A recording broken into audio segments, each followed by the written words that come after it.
भारतीय युवा खिलाड़ियों ने अपने परफॉर्मेंस से ये तो साबित कर दिया कि इंडिया में टैलेंट की कोई कमी नहीं है और अगर खिलाड़ियों को मौका दिया जाए तो वो आने वाले टाइम में इंडियन क्रिकेट को आगे लेकर के जा सकते हैं, सीनियर खिलाड़ियों को रिप्लेस कर सकते हैं। India versus South Africa ODI series जीत करके ये बात उन्होंने साबित कर दी है, क्योंकि इससे पहले इंडिया की बहुत सी मजबूत टीमें भी साउथ अफ्रीका जाती रही हैं, लेकिन इंडिया ने अब तक सिर्फ ये दूसरी सीरीज साउथ अफ्रीका के अंदर जीती है। उससे पहले India versus Australia T20 series में भी खिलाड़ियों का प्रदर्शन बहुत जबरदस्त देखने को मिला था, जिसकी वजह से वो वाली सीरीज हो, उसके बाद India versus South Africa T20 series को लेवल करना हो, अब ये वाली सीरीज जीतना हो, तो जिसमें जिन खिलाड़ियों का रोल बहुत इंपॉर्टेंट रहा है उसमें सबसे पहले हम बात करते हैं अर्शदीप सिंह की। T20 क्रिकेट में उनकी गेंदबाजी बहुत अच्छी नहीं जा रही थी, एक्सपेंसिव भी हो रहे थे, विकेट भी नहीं मिल रहे थे, लेकिन एक मैच आता है ऑस्ट्रेलिया के खिलाफ जहां पर वो अपनी गेंदबाजी से इंडिया को मैच जिताते हैं। देन फिर साउथ अफ्रीका में उनकी गेंदबाजी थोड़ी बेटर नजर आती है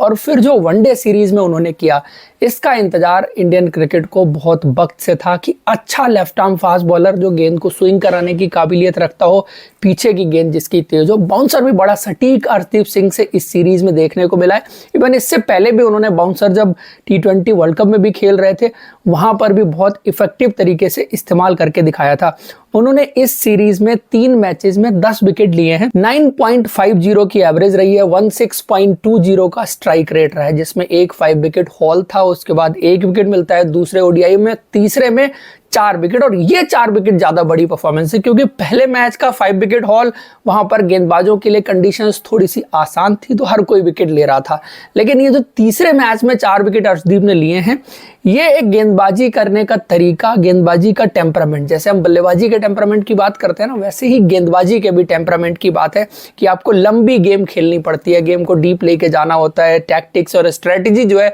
वो बेटर तरीके से प्ले में लेके आनी होती है। उस तरह से देखें तो अर्शदीप सिंह का जो डेवलपमेंट देखने को मिल रहा है एज अ प्लेयर बहुत कमाल का है। और सिर्फ गेंदबाजी नहीं, उनकी बल्लेबाजी की भी बात करिए, इस सीरीज में 2 अपॉर्चुनिटीज उनको बल्ले के साथ मिलती हैं और दोनों में बड़े इंप्रेसिव रहे, क्योंकि इंडिया की प्रॉब्लम गेंदबाज जो है वो बल्लेबाजी नहीं करते, तो अर्शदीप जैसे प्लेयर अगर इंप्रूव करते रहे अपना गेम तो आने वाले टाइम में ये इंडिया की प्रॉब्लम को सॉल्व कर सकते हैं। उसके बाद बात करें आवेश खान की, तो आवेश खान की भी वापसी जब से हुई है तब से इंप्रेसिव रही है और इस सीरीज में 3 मैचेस में 6 विकेट उन्होंने हासिल किए, 19.16 की एवरेज थी और 23.83 का उनका स्ट्राइक रेट था। उन्होंने भी ओवरऑल आप देखेंगे तो बहुत जबरदस्त गेंदबाजी की है, पहले मैच में जबरदस्त गेंदबाजी थी, दूसरे मैच में शायद वो अप टू द मार्क नहीं थे और तीसरे मैच में ओके, तो यहाँ पर थोड़ा सा स्कोप ऑफ इंप्रूवमेंट है, लेकिन मैं इनके साथ देखता हूं कि अगर इनको और अपॉर्चुनिटीज दी जाए थोड़ा सा आगे चल करके तो जरूर बेटर कर सकते हैं, क्योंकि इनका पिछले 1-1.5 साल के क्रिकेट देखेंगे तो रेड बॉल क्रिकेट में बहुत बेहतर होके आए हैं।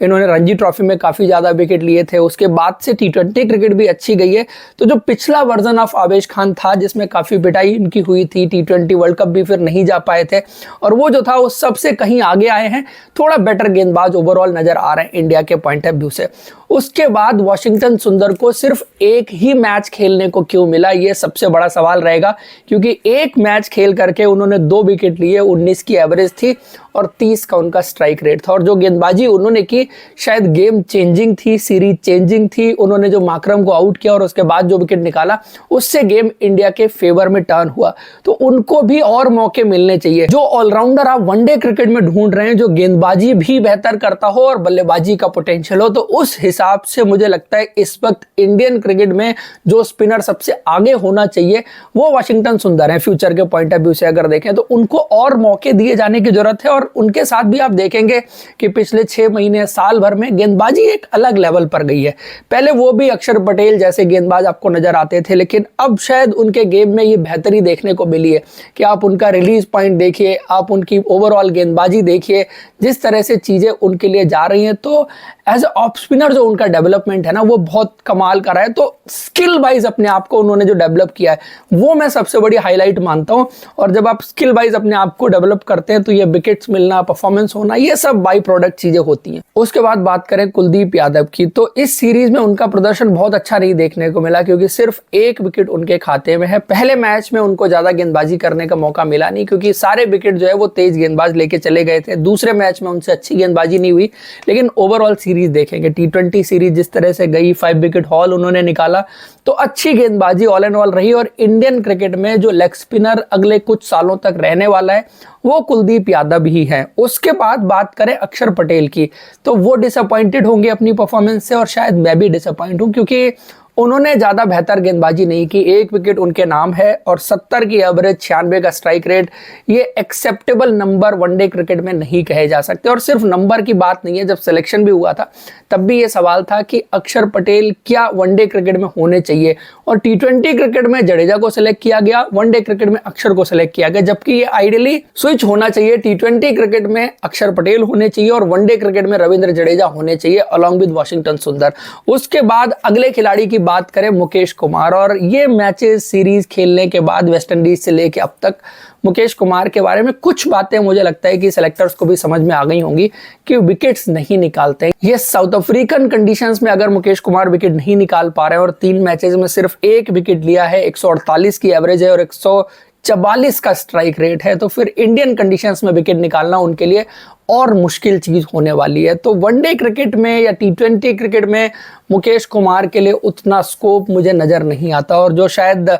प्रॉमिस सेलेक्टर्स उनमें देख रहे हैं वो अभी तक डिलीवर नहीं कर पाए। और इस सीरीज में मैं खराब परफॉर्मेंस में काउंट करूंगा जो मुकेश कुमार की ओवरऑल परफॉर्मेंस रही है तीनों मैचेस को मिला करके। उसके बाद बल्लेबाजी की बात करें तो बल्लेबाजी में बी साई सुदर्शन ने 127 रन बनाए, 63.50 की एवरेज थी, 89 का स्ट्राइक रेट था और 250 देखने को मिले। इन्होंने सिर्फ रन नहीं बनाए, इन्होंने ये भी दिखाया कि उनके पास बल्लेबाजी करने का पोटेंशियल है, टैलेंट है, टेक्निक है। और टेक्निक सबसे इंपॉर्टेंट चीज है। जब आप साउथ अफ्रीकन कंडीशंस में खेलते हैं, आपके पास बल्लेबाज बहुत सारे आ जाते हैं जो बहुत रन बनाते हैं, लंबे रन बनाते हैं, बट साउथ अफ्रीकन कंडीशंस में, सेना कंट्रीज में बैटिंग करने की टेक्निक आई थिंक सबसे बड़ी हाईलाइट उनकी बल्लेबाजी में रही है। और आने वाले टाइम में उनको टेस्ट क्रिकेट में भी जरूर ट्राई आउट किया जाना चाहिए, जिस तरह से उन्होंने इस सीरीज में बल्लेबाजी की है और परफॉर्म करके दिखाया। उसके बाद संजू सैमसन की बात करें, 120 रन बनाए, 60 की एवरेज थी, 87 का स्ट्राइक रेट था, और सेंचुरी जो लगी लास्ट में उनके लिए, वो शायद उनके करियर के पॉइंट ऑफ व्यू से करियर रिवाइवल वाली इनिंग है। जो खिलाड़ी इंडियन क्रिकेट में हाशिए पर था, साउथ अफ्रीकन कंडीशंस में, अंडर प्रेशर,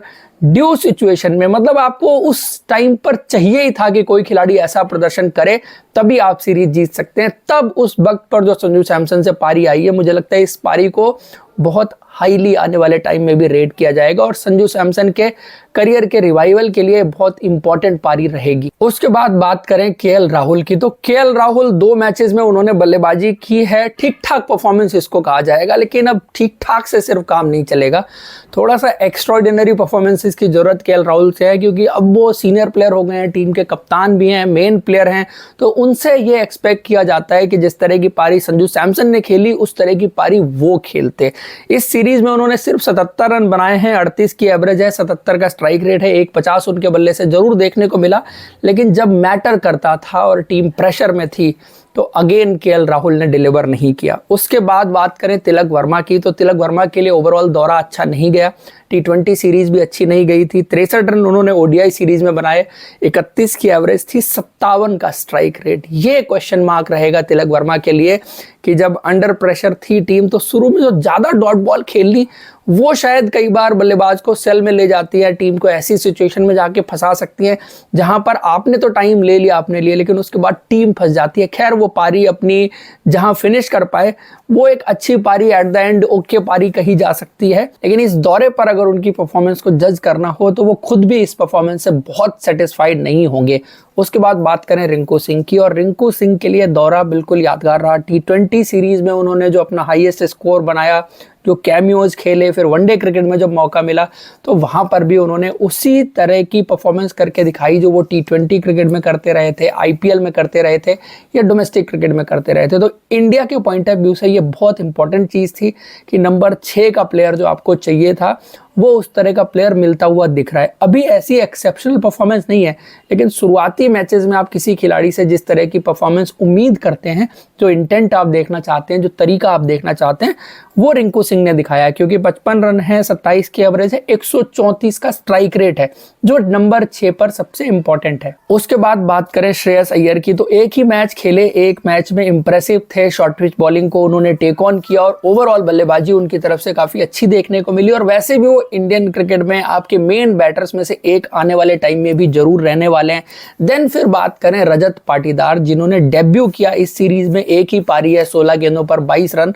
लेकिन उस पारी में जो इंटेंट रही, जो तरीका रही, जहां सारे बल्लेबाज साउथ अफ्रीकन कंडीशंस में आके इनिशियली टाइम लेते हैं, कंडीशंस में अडॉप्ट होने की कोशिश करते हैं और एक थोड़ा सा सेफ तरीका अपनाते हैं, वहां पर रजत पाटीदार ने जिस डोमिनेशन के साथ बैटिंग की, वो सबसे बड़ी हाईलाइट थी उनके डेब्यू की। क्योंकि जो कॉन्फिडेंस ओवरऑल उनमें है, जो मैच्योरिटी है, जितना डोमेस्टिक क्रिकेट में ग्राइंड होके वो आए हैं, वो दिखता है कि इस लेवल पर खेलने के लिए मैं तैयार हूं। और जो माइंड सेट है कि मैं इस लेवल पर ना सिर्फ खेलूंगा, पार्टिसिपेट करूंगा, मैं इस लेवल पर डोमिनेट कर सकता हूं। और जिस तरह से शुरू में उन्होंने अटैक किया साउथ अफ्रीकन बल्लेबाजों को, ये भी बहुत अच्छे साइन हैं। तो इस तरह के खिलाड़ियों को आगे चल करके और अपॉर्चुनिटी मिलनी चाहिए। तो इंडिया ने ये सीरीज जीती। कुछ इमर्जिंग खिलाड़ी, जिसमें अर्शदीप सिंह वनडे क्रिकेट में बहुत अच्छा इमर्ज हो गया है, बी साई सुदर्शन, और शायद मैं रिंकू सिंह के बारे में कह सकता हूं कि ये 3, और इसमें एक आधा खिलाड़ी आप और ऐड कर सकते हैं, बट एटलीस्ट ये 3 खिलाड़ी जरूर हैं